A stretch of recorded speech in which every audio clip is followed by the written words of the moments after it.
Hi, good evening to everyone. Thank you for joining me for what should be another interesting presentation. As usual, we're focused on the COVID-19 pandemic and looking at the outcomes from multiple angles.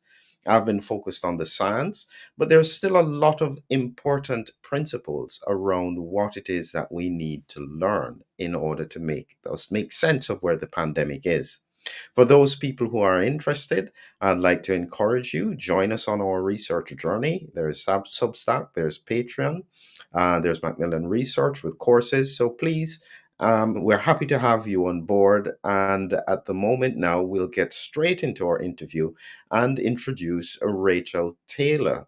Dr. Taylor, she's a neuroscientist. She's been interviewed on BBC, ITV. She's been on GB News. So it's a tremendous honor for me to have her as well. So let me very quickly add her to the stage. Hi, Rachel. How are you? Oops, I've Well, got thank you muted. Go ahead. Go ahead. I'm very well, thank you. How are you? Excellent. Thank you very much. Rachel, could you do an introduction so that people know who you are? Yes, I'm a neuroscientist, and my mission in life is to create a better and kinder world, one brain at a time. If I had any more than one brain, I'd get a bit overwhelmed because you look around at the state of the world and think I'm not doing a good enough job. And I really love atypicalities in the brain, anything that's different. I love to watch human behavior and very much look at the interaction. And one thing that I really want to try to focus on in the next couple of years is actually how can we get human beings to be more human again. I was the first person in the world to write a theory of well-being for people with autism, which I'm very proud of, and I just seek to bring the humanness back into sort of neuroscience. I think we're very good at putting people into parts, and I try to bring everybody together to get the best outcome. Excellent. So these are some important points, Rachel, and I think it's critical. As I was saying to you beforehand, I've interviewed Dr. Christian Buckland, who's a neuropsychologist as well, and he had a lot of concerns about some of the outcomes that were coming Yeah, around the pandemic, and yeah. this is where our focus is going to be about how this divisive COVID environment Mm, makes us less human. Is mm. there anything specific, just to give us a framework? What is it that you mean when you think about that? Well, I just look around, and this really started in 2020 when the introduction of the lockdowns and the messaging that went alongside it, and just from a brain perspective, we have a whole system that is there to keep us safe.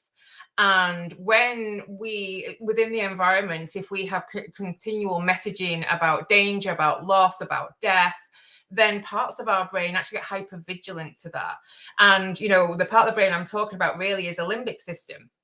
And the limbic system, it works on sort of a subconscious, unconscious level. And we tend to act before we think. And even before the pandemic, I started to notice sort of a trend in society where, like, I was like, why are people being dumbed down? Why is stupid being celebrated? Why are people not thinking anymore? And then during the pandemic, it actually became even more apparent that people were acting on impulse from the limbic system, and there was less engaging of the prefrontal cortex, which the executive function is my favorite part of the brain. And I speak lovingly towards our ability to use the prefrontal cortex when Uh, we bef- bef- are. bef- Can't do you Go on. mind if I interrupt there? I just Okay. wanted, because you said something there about the Yeah. limbic system. Yeah. And I just thought it was important for people to Mhm. understand that it's a very ancient part of the brain, and it's a connection of a number of neurons. You can't see my mouse pointer, can you, Rachel? Well, No, you sorry. can't. Yeah, I can. No, Yeah. you can't. Yeah. So I'm sorry, I have my mouse pointer, but it's not showing. But the main point is that it's a connection of all those areas in red, going straight from even the olfactory sense of Yeah. smell all the way to the amygdala, and Yeah. it's really that critical fight or flight natural Mhm. instinct that the Yeah. body has. Do you want to say something more about it? Yeah, I want to. It's a system that we share with animals. And I said quite flippantly one day, and it wasn't really as flippant that it was really, because I was saying I wish people would start thinking more and stop feeling more, because we have all these emotions that are just not being thought about. And as someone who studies quite in great depth about psychology and neurobiology, I never thought there would be a day when I was saying people need to stop feeling more. And the problem is they're not feeling their own emotions. They're actually feeling the messaging that's being directed towards their limbic system. So we tend to feel a sort of a panic. And going back to, if you can just show your diagram again so that people can see, when you see this, the olfactory system and all of our senses, every sense we have, it feeds in, our environment matters a lot for our limbic system. So if we have a lot of messaging, a lot of our colleagues, peers, neighbors, all behaving in a way that actually is quite scary and that there's something to be fearful of, even if we don't initially feel fear from that messaging, it is a contagion. Our brain, through the mirror neuron system, will actually start thinking, well, what is it to be scared of? And if we're not thinking about that, it very much then becomes a sort of a hypervigilant, hyperactive limbic system that is constantly looking for things that can get us. And I just want to say at this point as well, the whole the area of the limbic system, particularly the amygdala, we actually have that as an evolutionary benefit. Anxiety is an evolutionary benefit, is to warn us that something is amiss within our environment. But if all we have for a set amount of time is that the environment is scary, the environment is dangerous, don't go outside, don't meet people, that's going to have a massive impact. And we're going to be behaving in a very sort of impulsive, animalistic kind of way. Like, you described it as the fight or flight. And of course, we know about the freeze. And, it really concerns me because what has happened since, and what I have observed, is that we have a lot of different groupings of people now. And from my perspective, that is extremely damaging for human beings, extremely damaging for society.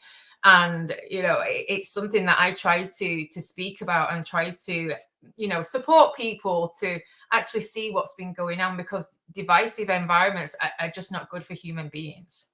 I agree. I mean, politics is bad enough, and when we look at what's happening in the US, where you have this Democrat side, the Republican side, people can't seem to understand each other. It almost becomes a war around just selecting Yeah. somebody to represent the country.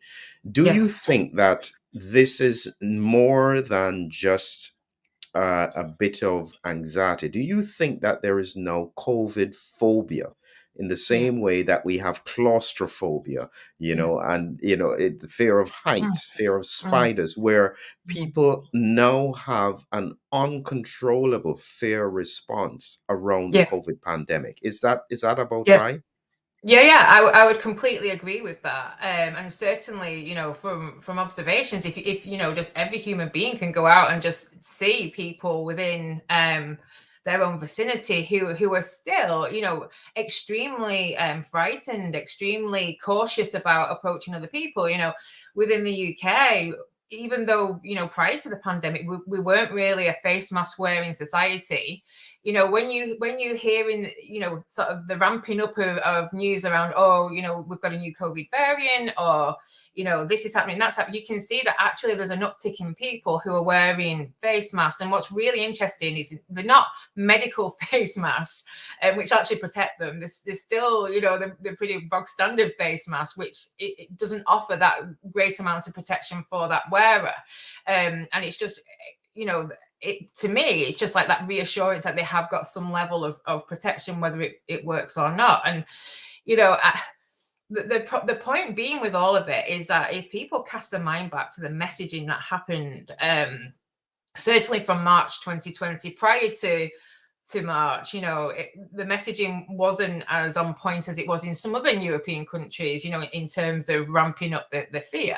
But if you look at the messaging, and I certainly did a lot of email writing to various government offices like, what are you doing? This is very damaging to human beings. Particularly when some of what the messaging that was going out wasn't true. It didn't work like that. And when we have that amount of messaging and that amount of it was propaganda, because that's what it was, trying to influence people to behave a certain way. So that propaganda, when you have that and then nothing to counter that, then people are going to continue in that vein. And there is a lot of people, and I often from a qualitative perspective, for me it's really interesting to look at some of the messaging still going on in mainstream and look at how people react to that. And certainly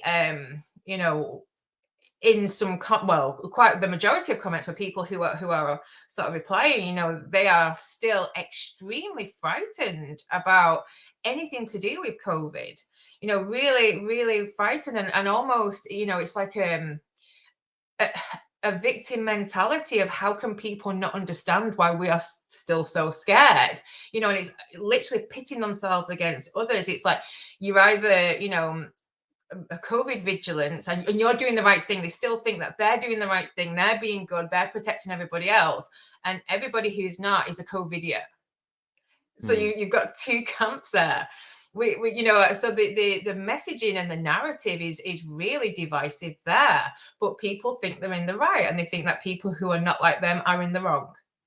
And this is really critical because as I was saying, I was just recently talking about, say, long COVID, and what I realized when I pull back from it, and so I have to be careful how I say this. So please moderate what I say and try and help me to get it in the right way. But it seems that as I observe, the people who are afraid of COVID and afraid of long COVID are the ones who are pushing for masking, universal masking, vaccine mandates, and more lockdowns. Okay.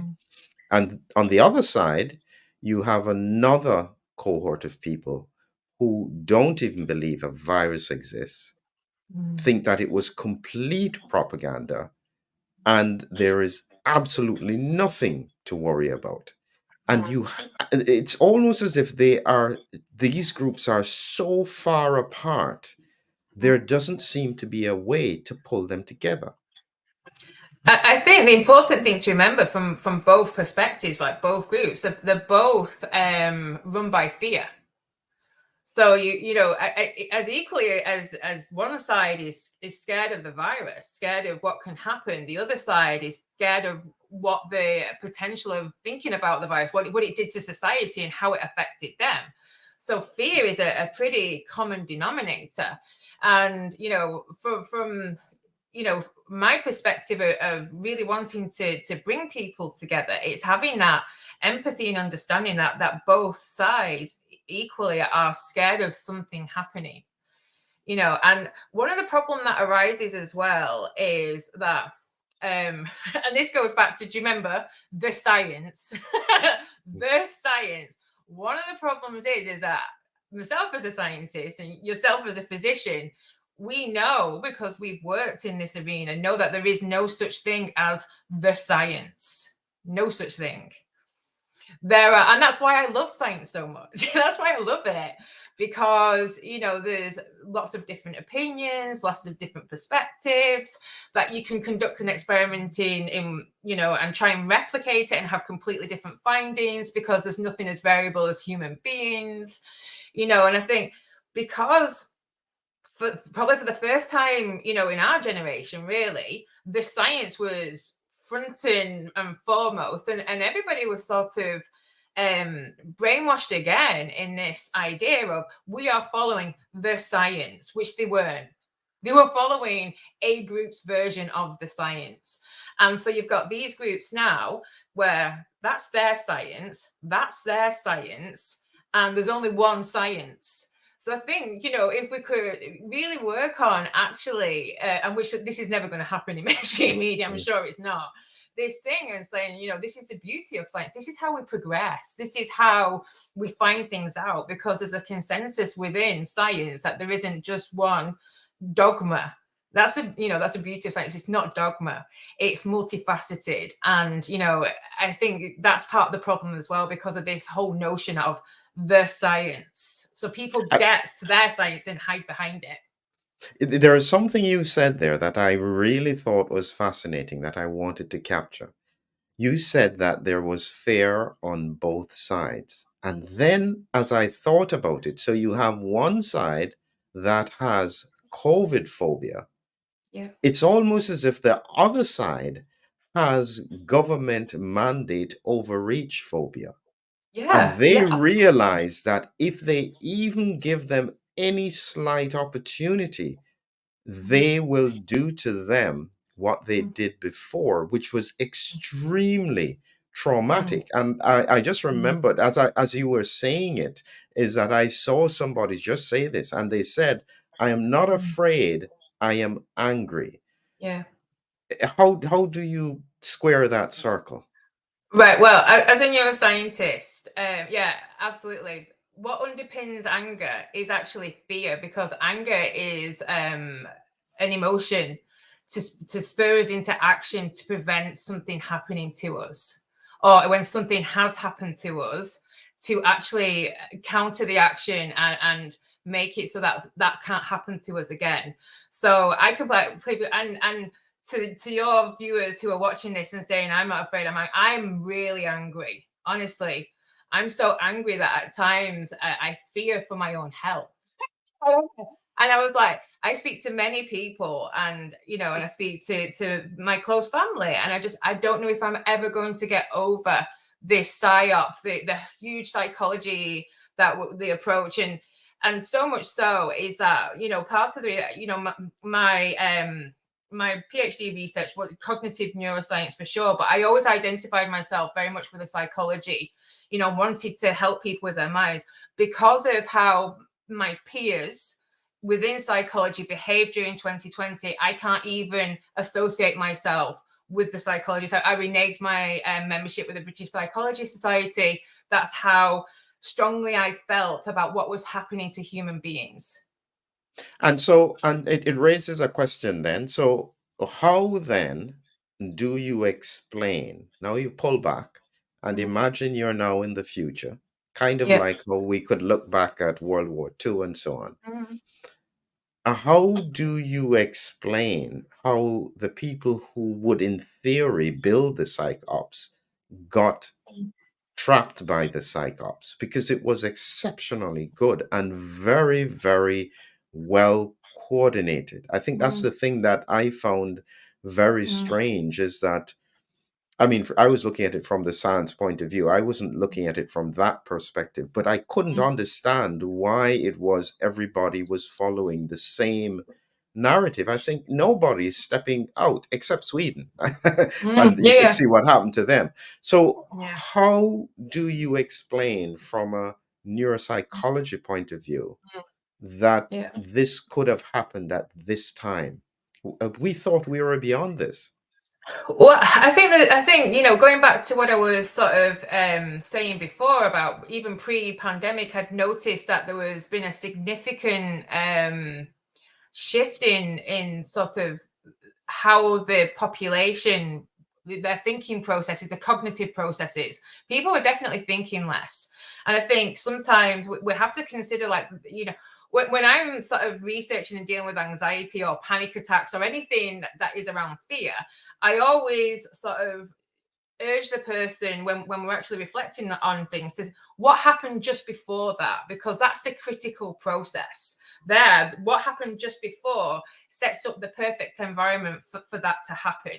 And I think once you look at sort of that, I don't know whether there was complacency, there was, I think, when the psychologists, the nudge unit themselves, were surprised at how compliant people were. But you have to remember that from 2001, since 9/11, the fear agenda has been ramping up, because they needed to have more money to spend on defense for all these wars. So we need to have an enemy. We need to have some common aim that we were all, this is why we need to do this is why we need to do that. So fear was around in the environment a lot. And when you look at programming, films, movies, you look at them from that perspective, because I look at the environment all the time. From that perspective, you can see that people had been sort of manipulated and influenced through fear for quite some time. And the next thing, it's like, this is a health disaster. It could happen to anybody, even you. Whereas any kind of health campaign before was targeted at certain groups, that you were only in danger of this if you were. Now, for the first time in an event, it was everybody. Nobody was safe, when in fact they knew that some people were likely to get mild symptoms, weren't likely to be laid out with really debilitating issues. They knew that right from the beginning. But in this case, it was everybody could get it. Everybody could be, everybody could die from it. And they used quite a lot of death scenarios and really quite shocking imagery. And, just the fact that for the first time ever, we found out people's price for being complicit. Was it £2,000 in furlough? £2,000 a month for furlough. And luckily the sun was shining in the UK. It was very hot from the start of lockdown. It was sun shining. And something that you said, it sparked a memory for me. I remember a couple of days after lockdown had officially begun, and seeing that suddenly we had a whole host of TV advertisements, public announcements that were actually talking, oh, let's care for each other, let's look out for each other. And I thought, God, have they pulled this out the hat? And at the time, I had a client who actually was a TV producer. And I said to him, how long does it normally take to do stuff like that? And he was like, it normally takes weeks. Yeah, they'd already had it in preparation. So it's like, it's really interesting because I'm sure you had the same. Yes, we are professionals, but we were also human beings who were going through the same experiences as other people. And I also had the added bonus of getting publicly vilified, because according to the general public, I was not good enough. I was not keeping to the rules enough. I wasn't doing my thing. I remember where I lived at the time that one of the community groups tried having a one-way system around a walking path around the river. And I happened to sort of write and just say, that's not okay. That's actually going a step too far. Do you understand how viruses work? Do you understand what's going on here? And I was literally, if they could have lynched me and burnt me at the stake, they would have done. And I'm like, so it was very interesting, both from a professional and a personal point of view, exactly what was going on there. I was just thinking back, and I tell you, it's very important for people to stop and reflect and acknowledge the real fear that existed. And I usually say, I remember that fear when a colleague died, because no colleagues ever die from anything else. So we knew this was serious when we saw people, colleagues around us dying. So we knew this was significant. And so it does make you afraid, but you can't afford to think about it from a clinical perspective. But you can see that if that already present fear is augmented in the population, and then there is nothing else for them to hold on to, because at Yeah. least we could observe, meaning that from a clinical point of view, Yeah. even sometimes the vulnerable who got COVID Mm. didn't really get sick. And so we Yeah. knew that, okay, clinically, this doesn't affect some people, Mm. and we don't quite understand why at that time. Mm. And that was where Mm. the research would come in. But Mm. for the general public who was locked in their home and who only Mm. had the TV, which was Mm. counting the deaths every single day, Yeah. Yeah. Yeah. this was pretty heavyweight stuff. Yeah, it was huge, and from somebody who deals with statistics, and I suppose I'm fortunate in some way, is that I know how statistics work, and you do as well. And many statistical models, you can sort of say, what do you want the outcome to be, and then I know which equation to run. I know what to do in the software. I can make this data look like anything you want it to look like. And I believe You that's what shouldn't happened with the say modeling for the gut. that. But it is true. But it is actually true. And I think people need to understand that, which is why arguably when, most of my research, yeah, I do some quantitative, but I like the qualitative because that's straight from the person's mouth, and that's very important. But when you looked at the modeling that was done, which was where quite a lot of the policies were sort of based on, and certainly the mandates, even at that time, you knew that the modeling was fatalistic and it was catastrophizing, and it wasn't quite meeting the sort of the factors within the environment. And quite rightly, when you point out this ticker that was going up every day. But then you know in hindsight, you look back and that they were counting everything as a COVID death. Wow. Everything was a COVID death. And it was really interesting to me. And also, my partner at the time was out in New Zealand, and not only were people not allowed to go into New Zealand, people weren't allowed out of New Zealand. And he was there for 9 months. He should have been there for 3.5 months. And he very much thought he was never going to get back to the UK because the messaging was so strong there. He thought, I'm never going to get home. That it was like everywhere was catastrophizing. Everywhere was, we have to do this. And it's almost like in sort of the, we're doing this because you don't know how to look after yourself. So we're making all the decisions for you because you're just all stupid children. And therefore, we're going to decide what's best for you because you can't decide for yourselves. And I think for quite a lot of people, that was so alien. And I can see why that is more frightening than actually contracting a virus. Yeah. I thought about something because I'm trying to find an analogy. And I remember when I was in school, in high school, and Mm, somebody had a scary mask and they mm, put it on. And in the night, they went around and they'd wake people up and scare them with it. yeah. I still remember that mask. Mm, It mm, was so scary. Now, yeah. after you had been scared by the mask, and then Mm, the person takes off the mask, and you go, oh, it's not actually this frightening creature. mm. What's interesting is that the fear doesn't change. No, no, it doesn't. I still remember. It's kind of Mm, like yeah. playing with the thing that people are Mm, most afraid of. If somebody's claustrophobic and you yeah. pretend you're going to lock them in a coffin, Yeah. they will not forget, and it will not be a joke for them. No, And no, you can't undo that damage so easily. no. Oh well, What? because it's not damage, is it? It's the brain's mechanism to ensure that you're never going to be in that situation again. The hippocampus, where quite a lot of our memory store, it's overlaid by emotion. So when we are triggered with that emotion, the memory comes. That it's because the brain needs a very simple way of pulling up. Patterns. It's very energy expensive. So it looks for every which way. So it doesn't stop and think, oh, is that like such and time? Oh, just in case it is, I'm going to flood your body with that emotion just so you can take adverse actions should you need to.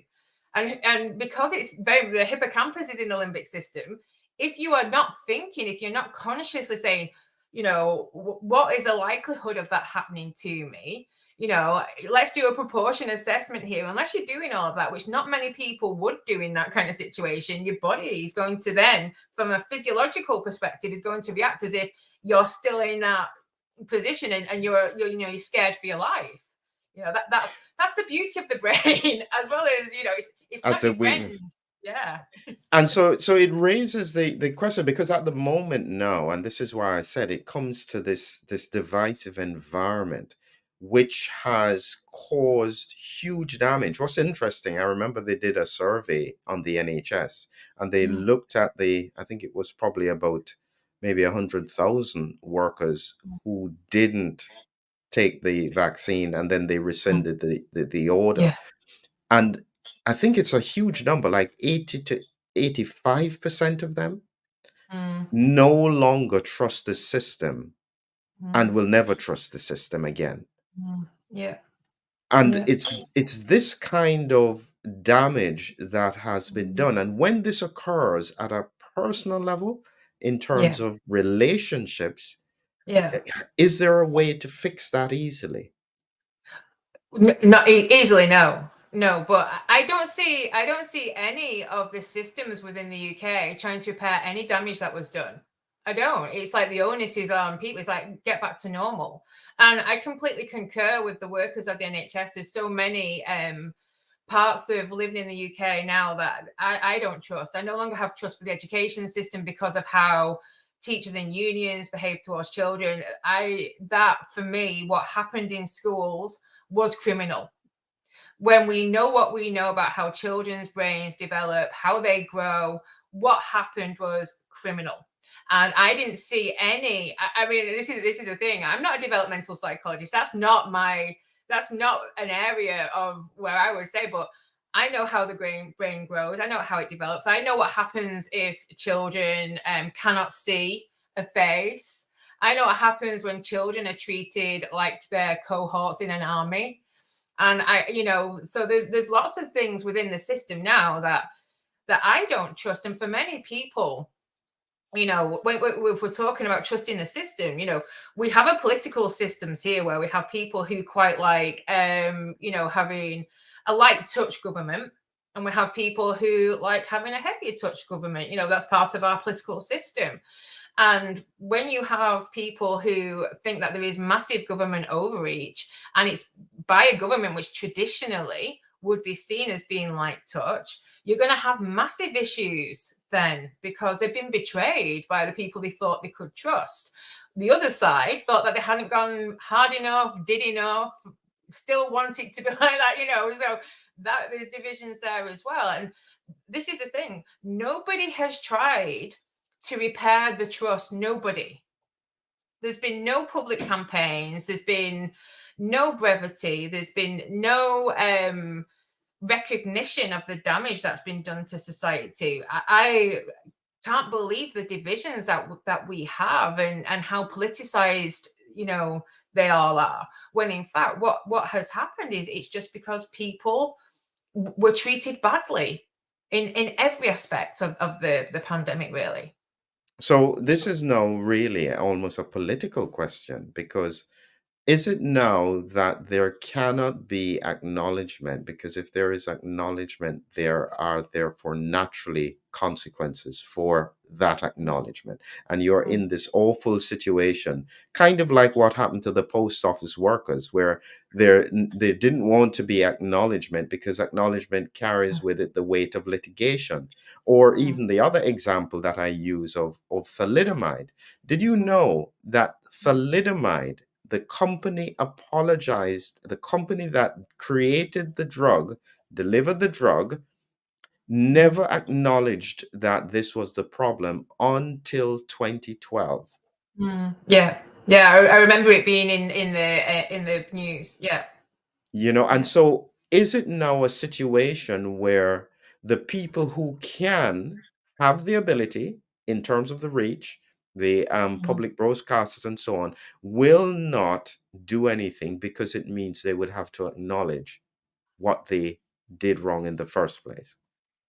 It's really interesting because I don't think it's just. I don't think it is just about acknowledgement at all. I think there's also something about nobody takes ownership, nobody takes responsibility. This COVID inquiry is simply a farce. I came across somebody who one of their colleagues was on the KC team, and I went, have they deliberately been told to ask the most obtuse questions? Because they're really focusing on personalities rather than actually what the inquiry should be about is actually how the state of our society, how what is the detritus that we've all been left with. And certainly there's been no tough questions about really who's taking ownership of it. It's literally been a bun fight, and it's such a big distraction. And I think for many people, it's not good enough the mechanisms. So if we've not got a good enough inquiry that's meant to be, it's paid for by the people, so it's meant to be for the people, and I think, people need to know that democracy, ancient Greek democracy, is power to the people. That's what a very quirky thing about me, that I did ancient Greek, Latin, classical civilization.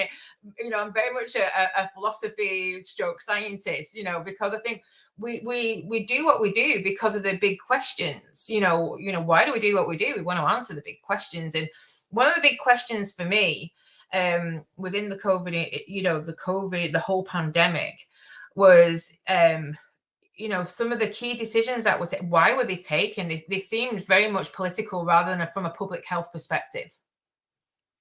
Yeah, I think that they certainly clearly were. And I think that one of the, Mm, how do I say this? When you pull back from the pandemic mm, and you let it distill, and this is probably going to occur 10, 15 years down the line. And mm, if we can get our minds in the right place now, we could probably mm. do it. Yeah. There are a number of critical questions that Mm, are not part of the inquiry but should be. mm, And I still can't understand how anyone from any side of the fence, pro, anti, mm. doesn't see that the biggest question was origin. Yeah. If you Yeah. don't know origin, if you don't know where did this Mm, come from? mm, Why, if it was created, why was it created? What mm, was the purpose? If you are not asking that mm, kind of deep, important mm, question, mm. you can never understand or get to any kind of resolution Yeah. with regards to Yeah. the pandemic, because Yeah. within that question answers the answer that you are looking for, which is how did the world coordinate so quickly and Mm, do this powerful messaging? Who, mm. what was behind that? Yeah. Then you can start to understand the pieces Yeah. of the puzzle. But if you Yeah. don't start with the right questions, there Mm. is no chance of finding the right answers. Yeah. It's like I said to you before when we were talking about, how fear manifests in the brain, and when we have, start having like panic attacks, anxiety attacks, when this fear takes over. And I said to you, it's not that that's not where your answer lies. Your answer lies in what happened just before, what made that actually be able to happen. And very much, the origin story is something that, just the very fact that people are not allowed to discuss it, people are not allowed to question it, people, it's like if you come out and say anything against any kind of mainstream narrative, you're labeled with, basically a COVIDiot or an anti-vaxxer. It doesn't really matter what your credentials are. If you are not with the mainstream narrative, if you are questioning, and particularly, sort of the origin story, and just say, this doesn't look quite right. For me, it was like, when it all happened, it was like, from a human behavior perspective, from somebody who very much looks at the environment, this something felt completely off, because it was, they're not following the pandemic plan at all. And yet, for a government that we knew was particularly inept, we'd known that for a while. There was nothing. There's nothing grounded in sense within the Johnson cabinet. So for them to have like almost this playbook of, this is what's going to happen next, this is what's going to happen, and all the imagery that came alongside it, and all the messaging that was going out in mainstream media, I don't know how many times I was called stupid because I was in the part of the group that actually was asking questions. That's, particularly, Piers Morgan, stupid granny killers. And I'm like, well, I'm in one of them because I'm actually questioning what's going on. Well, I'm not blindly following, just this general narrative, because as a scientist, it doesn't ring true.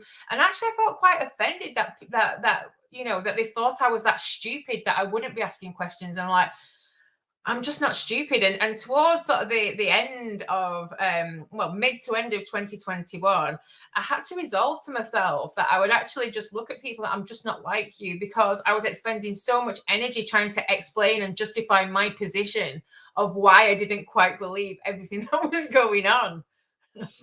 Yeah, so it raises some big points, and I don't know if you've ever been in the position of, and you have to think carefully about it. So, meaning that if you flip the situation around and your perspective was found to be completely flawed Mm, and your actions were causing a problem, mm, how would you acknowledge it and how would mm, you handle it? Because mm. that's where the answer lies Yeah, for others. What would you do if the tables were turned? yeah. The thing is, I'm a very ethical person. So much so that, I actually behave how I tell other people to behave.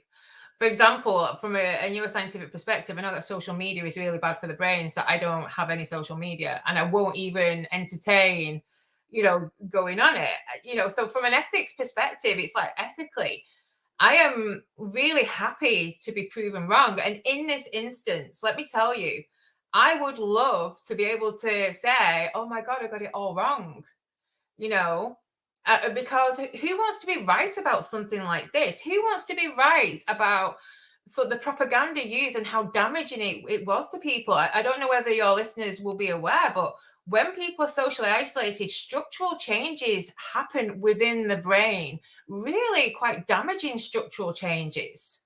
Which is why we have still, quite a lot of people who are massively fearful. They almost crave the very thing that they are scared of. So they'll have an idealized version of what a human being is like, and until they meet that human being, they're going to keep themselves isolated. So wait, that's the changes that happen in the brain. So I would love to be able to put my hand up and say I was wrong. Everything that was done was right. It was good for humanity. They made proportionate decision making. I can see now, but it almost feels a bit Big Brotherish, doesn't it? Like Room 101, where they come out. Oh, I've seen the light. I would love to be wrong, and often. Because obviously part of what I do is like making predictions about human behaviors. If we manipulate this, then this is going to happen. And I often feel really sad because I wish I was wrong, because what I'm predicting isn't that great for humanity. We're not on a positive trajectory. And every time it's just like, I just wish I was proven wrong. And one of my saddest moments, like sort of, I think it was back in January, and this is really, for me it was sad. It's like I'd always thought I was a realist. I always thought I had like an objective scientist mind. And then I realized actually I'm since the pandemic, I'm actually erring on the side of an optimist. I want things to be better than they actually are, and I thought I need to factor in that bias. In anything I'm writing, I need to say, I might have a bit of a bias here, an optimist bias in that I think I want things to be better than they actually are, because I do, and part of that is I got it wrong. They Yeah. had all they were the benevolent leaders, and I got it wrong. But yeah, I would love to be able to say that. So when you said some important things there about what you're concerned about for the future. Now, for people who are listening to me, I'm still talking about COVID because I am concerned about the longer term outcomes from a health point of view. And it's not specifically about COVID because COVID in and of itself doesn't cause severe lung disease anymore, but it is still a very serious virus if it causes reinfections, especially in people with comorbidities. And so I am worried about the longer term outcomes around it. And I think we need to look and try and mitigate them because it's going to be disastrous. That's my concern. And I don't mind being wrong on that. But when you look at your concern, I want you first to start off with what, based on your experience in terms of neuropsychology, are the Mm, likely outcomes for children who should mm, have been in school and had about 2 years of lockdown? What is mm. likely to happen to them? Well, I was really concerned about the amount of screen time that children were having, and now we seem to have an explosion of diagnoses of ADHD. And I find that really interesting because obviously it's an executive function disorder and the prefrontal cortex doesn't actually fully mature till 25. And I think very much from a brain perspective, the amount of exposure to blue light, not much, you know, safety online. There's no such thing as online safety for children. It should be termed as risk management. So the things that they were being exposed to, plus the amount of screen time, I think it has really created quite a lot of stunted growth and certainly some mild issues within the brain. The whole socialization of children as well, it's a massive issue, and particularly for younger children. We learn a lot from the mirror neuron system, which is actually that my brain sees you doing something and my brain behaves as if I'm doing it as well. That's how we learn, and how we can also learn how to empathize with other human beings, learn to understand micro expressions on the face. That was all gone, and children's world was very small. And certainly, if they were within a family where there was quite a lot of fear and anxiety, and certainly, most families weren't allowed to, fraternize with extended families. So they went for a great amount of time where not having any of that sort of extended family intervention. And, I often think of, it takes a village to raise a child, and it really does. And most children during that time had one or two people who were under a lot of stress, who were under a lot of pressure. And, parenting within the Western world is not that easy, because of how we live our lives. And so for many children, they would be living in a tinderbox sort of stress and potential abuse, potential violence. Certainly we know within households there was a huge uptick of alcohol. A lot of domestic abuse really ramped up then. And, for the younger generation, and again, it's the same as for the rest of us, there's been no work to actually mitigate any of that. No work whatsoever. And I have 3 children. My eldest child is approaching 25. She was at university during the pandemic, and that was horrendous for her. And I had 2 younger children who were 6 and 7 at the time. And, my eldest child, when she was growing up, my greatest sort of fear for her was making sure she had the right education, so she had the right opportunities. When my 2 younger children now, my greatest fear is, are they well? Have they got wellness? And I've had to say, I'm a great believer in education. I immerse myself in learning every day. But for me, it's like, I no longer trust the adults around them within the education system, so they're both coming out. And I think for many parents, that was an issue as well, is that I think there's, currently 92,000 children who are no longer on the school roll. And mine will be two of that number. And it's not that I am not an ally of education. It's that I see it as damaging. And I think, for a lot of parents, it's not really an option for them to take their children out to school, and they're sending their children to a place. We hear a lot about the social contract between schools and parents. Now, parents are no longer respective of it, but what have schools done to actually repair that social contract? Because they did a lot during the pandemic, which interestingly, it wasn't legislated. There were suggestions by the Department of Education. It was actually up to the Board of Governors for each individual school how far they were going to take some of the suggestions. So it's really interesting. So I really fear, because we have a lot of children now who I just don't think are going to get the support they need to be fully fledged members of society. And we're very quick to give labels to children. And as a neuroscientist, I don't think we should be giving children any labels. I see a lot of children who are in distress. That's what I see. And the antidote for distress is comfort, not giving them a label.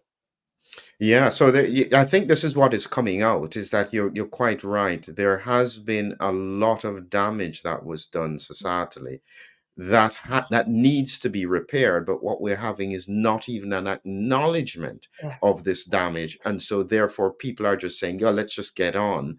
And this will not work for children, absolutely, and it Yeah. will not work for adults. So, what is the situation, therefore, in terms of adults and these divisions? So, children are one side.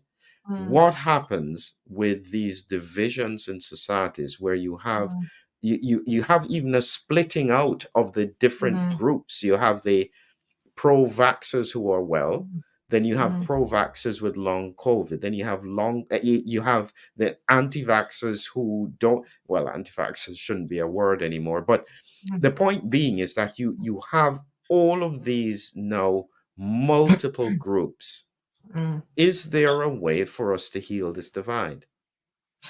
Definitely, human beings need human beings. And, one of the major things, about all of this is that everybody who feels that they're not in the group that's getting the most exposure will get a stress response from the basal ganglia just there. They'll all get a stress response thinking, oh, I'm not being valued. I don't matter. And, if people do want to heal the division, and I'm not sure they do, I'm not sure there's the appetite for it. So, I'm Mm, just going to say, I'm not sure politically there's an appetite for healing these divisions. And certainly from a system perspective, I don't think the system likes to say it's got things wrong. Even when, it's staring you in the face, they still talk around it and they have sympathy for the people who are damaged by the system, but they say we don't comment on individual cases, and, if there was a real appetite, division can happen.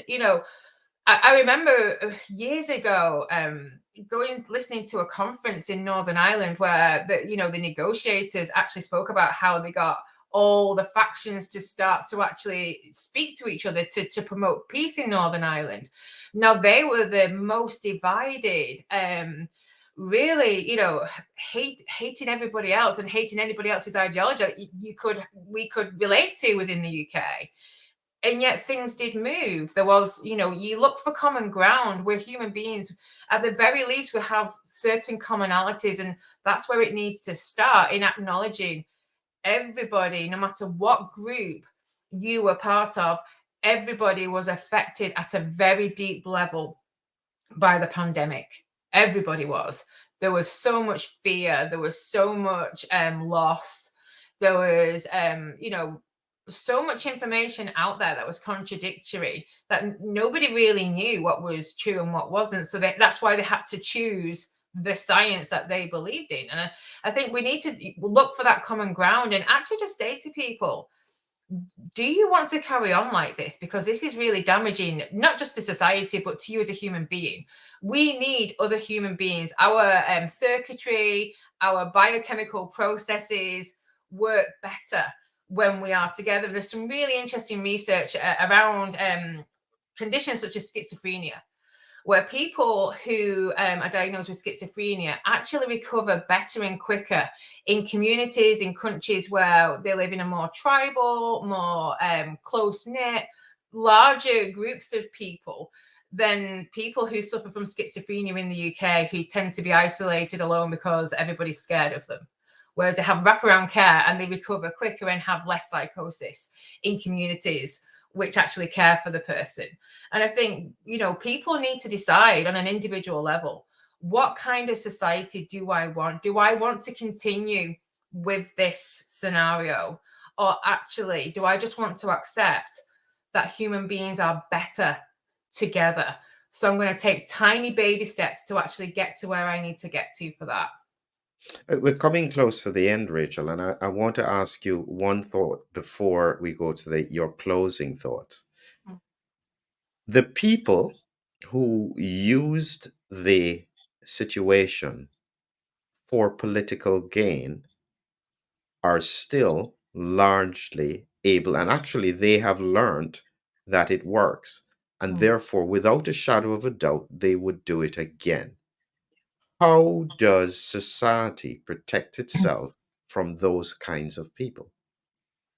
They need to start thinking, because this information is around, and yes, we are going to be exposed to certain things, but I often sort of draw people to sort of comparisons, like Viktor Frankl. He wrote an entire psychological process based on the fact that he was incarcerated in Nazi concentration camps, and yet he said the only thing they couldn't take from me was my mind and how I wanted to view things, what perspective. So he retained his individuality and who he was, despite the massive environmental influences that were going on outside of him. And and this is the thing with human beings, is that, as an individual, we can feel quite hopeless and helpless, but that is really a device to get us to capitulate and be maybe a false complier, but to do what the leaders want us to do.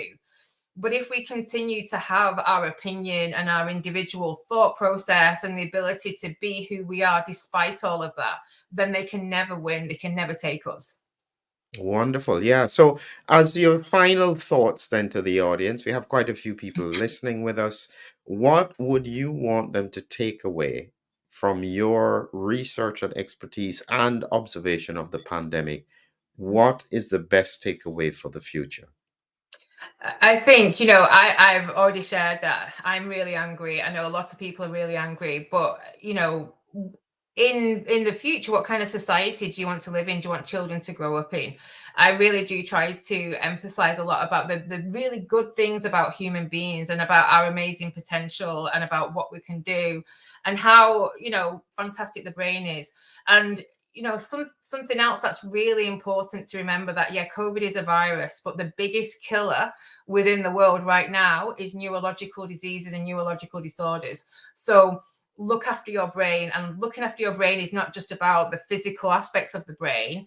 It's about what information, what data your brain is actually getting on a daily basis. And we need to, yes, it's important to remember, and it's important to understand some of the negative aspects of society, but it's even more important that we also look for the positives, and we look for how we interact with other human beings, and the simple pleasures and joys that we can get from life. Wonderful. Thank you very, very much, Rachel. And so, thank you for our audience who has stayed with us. I hope that you found this as inspiring as I have. And as usual, look out for more interviews, podcasts, and videos in the next few weeks. Join in the research journey, and please click on the subscribe button. Rachel, thank you again. And just stay with me while we do this outro. Have a great evening, everyone.